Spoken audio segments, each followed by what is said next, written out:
Sir ஒரு doubt sir. கேளுங்க.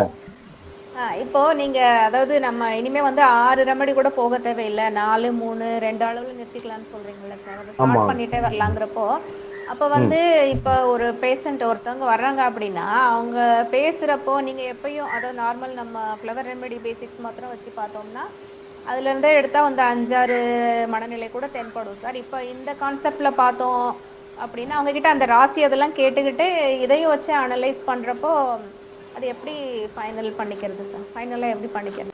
நீங்க வந்து ஒரு கிளைண்ட் வராங்கன்னா அவங்க கிட்ட போயிட்டு உங்க ராசினா நட்சத்திரம்லாம் டைரக்டா கேட்காதீங்க.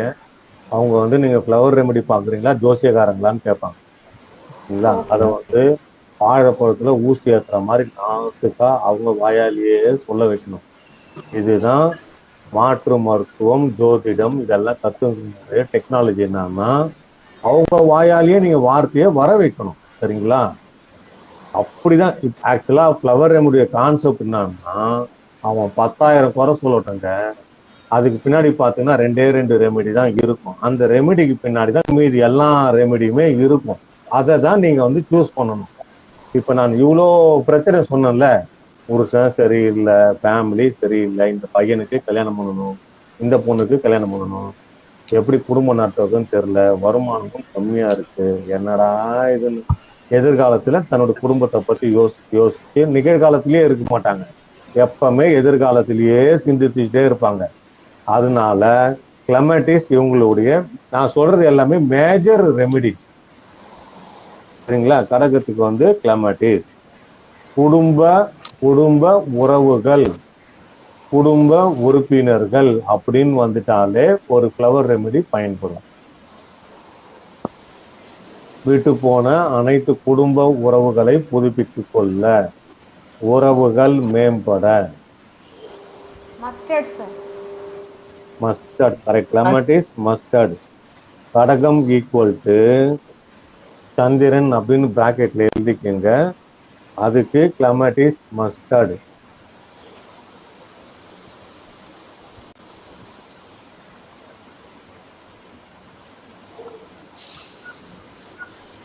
அதுக்கு கீழே சிம்மம்.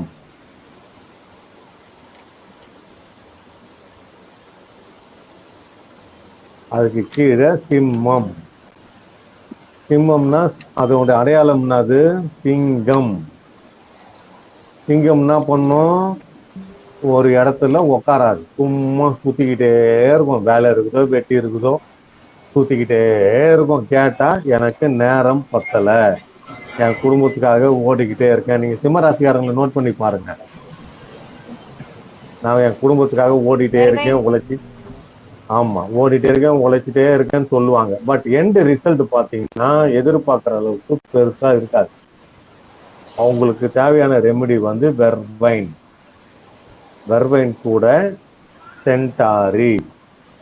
ஏன் சென்டாரி ஆட் பண்றேன்னா, சிம்மம் வந்து எங்கன்னா போயிட்டு பகை வீட்லயோ நீச்சம் பகைன்னு சொல்லி டெப்தா இருக்கு, அங்க போய் மாட்டிக்கிச்சுன்னா இந்த சென்டாரி யூஸ் ஆகும். அதனால வெர்பைன் பிளஸ் சென்டாரின்றது இவங்களுடைய காமன் ரெமெடி. சிம்மம் ஈக்குவல் டு வெர்பைன் சென்டாரி.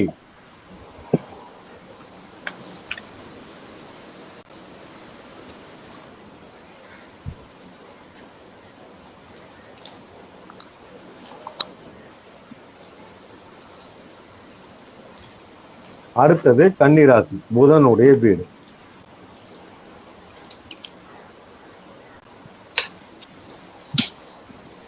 சரிங்களா? இவங்க எப்படின்னா இந்த கன்னிராசிகளுடைய என்னன்னா, இந்த கன்னிராசிக்காரங்களை நீங்க நோட் பண்ணி பாருங்க. எந்த ஒரு வேலையை சொன்னாலும் மறுப்பு சொல்லாமல், நான் என்னால் செய்ய முடியாதுன்னு அப்படின்னு தட்டி கழிக்காமல் எல்லா வேலையும் எடுத்து போட்டு செய்வாங்க. சென்டாரி. எல்லா வேலையும் எடுத்து போட்டு செய்வதனால் ஏற்படும் உடல் வலிக்காக ஆலிவ். ஆலிவ். இவங்களுடைய ரெமெடி வந்து சென்டாரி ஆலிவ். கன்னி ராசிக்காரங்களை நீங்க நோட் பண்ணி பாருங்க. நல்ல பேர் எடுக்கணும்ன்றதுக்காக ஊர்ல இருக்கிற அத்தனை வேலையும் செய்வாங்க. பக்கத்து வீட்டுல இருக்கிறவங்க ரேஷன் வாங்கி கொடுப்பாங்க, லைசன்ஸ் வாங்கி கொடுப்பாங்க, எல்லா வேலையும் செய்வாங்க. அவங்களுக்கு தேவை நல்ல பேர். அப்புறம் உடம்பு வலிக்குது, கை வலிக்குது, கால் வலிக்குதுன்னு சொல்லுவாங்க. அவங்களுடைய ரெமெடி சென்டாரி ஆலிவ்.